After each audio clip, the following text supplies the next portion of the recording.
இந்துக்கள் மேற்கொள்ளும் முக்கியமான சில சடங்குகள், அதன் ஆழமான அர்த்தம் என்ன?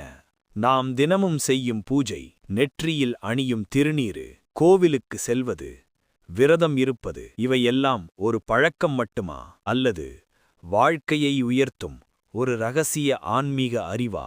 இன்று நாம் பார்க்கப் போவது இந்துக்கள் மேற்கொள்ளும் முக்கியமான சில சடங்குகள், அதன் உண்மையான அர்த்தம் மற்றும் அதன் பலன். தினசரி பூஜை. பூஜை என்பது கடவுளை வேண்டுவது மட்டுமல்ல, அது நம்முள் இருக்கும் கடவுளை எழுப்புவது. காலை எழுந்தவுடன் குளித்து, விளக்கு ஏற்றி, தூபமேற்றி, மந்திரம் சொல்லி செய்யும் பூஜை. இதன் மூலம் மனம் சுத்தமாகிறது, வீட்டில் நேர்மறையாற்றல் உருவாகிறது, குடும்ப ஒற்றுமை அதிகரிக்கிறது. விளக்கு ஏற்றுவது இருளை அகற்றுவது. அது வெளியிருள் மட்டுமல்ல, மன இருளும். திருநீறு, நமம் அணிதல். திருநீறு என்பது சாதாரண பொடி அல்ல. அது நமக்கு நினைவூட்டுவது, இந்த உடல் நித்தியமல்ல. அது எரிந்த பசும்பொடியை குறிக்கிறது, எதுவும் நிரந்தரமில்லை என்ற உண்மை.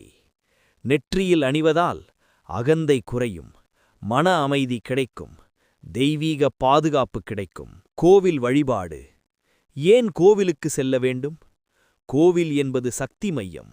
அங்குள்ள கருவறை அமைப்பு, மந்திர ஒலி, அபிஷேகம், ஆராதனை, இவை அனைத்தும் சேர்ந்து ஒரு அதிர்வலை உருவாக்குகின்றன.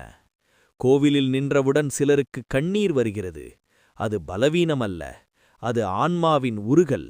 விரதம் இருப்பது. ஏகாதசி, பிரதோஷம், சிவராத்திரி. விரதம் என்பது பசிகொள்வதல்ல, அது இச்சையை கட்டுப்படுத்தும் பயிற்சி. உடல் ஆசையை அடக்கும்போது மனம் வலுவாகிறது. விரதம் நமக்கு கற்றுத்தருவது கட்டுப்பாடு, பொறுமை, உள்ளுணர்வு. பித்ரு தர்ப்பணம். முன்னோர்களுக்கு தர்ப்பணம் செய்வது அது ஒரு சடங்கு மட்டுமல்ல, அது நன்றி செலுத்தும் தருணம். நாம் இன்று வாழ்வதற்கான காரணம் நம்முடைய முன்னோர்கள். அவர்களை நினைவுகூர்வதால் குடும்பத்தில் தடை நீங்கும், ஆசீர்வாதம் கிடைக்கும். தீபம் மற்றும் மணி. மணி அடிப்பது ஏன்? அது மனதை ஒருமைப்படுத்தும் ஒலி. தீபம் காட்டுவது ஏன்?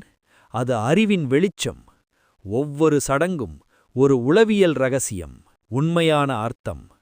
இந்த சடங்குகளெல்லாம் கடவுளுக்காக அல்ல, அது நமக்காக. நம்மை சுத்தமாக்க, நம்மை உயர்த்த, நம்மை உணர்த்த. இவை அனைத்தும் வாழ்க்கையை சமநிலைப்படுத்தும் ஆன்மீக கருவிகள். இனி சடங்கு செய்யும்போது ஏன் என்று கேளுங்கள். அப்போது அது ஒரு பழக்கமில்லை, ஒரு ஆன்மீக அனுபவமாகும்.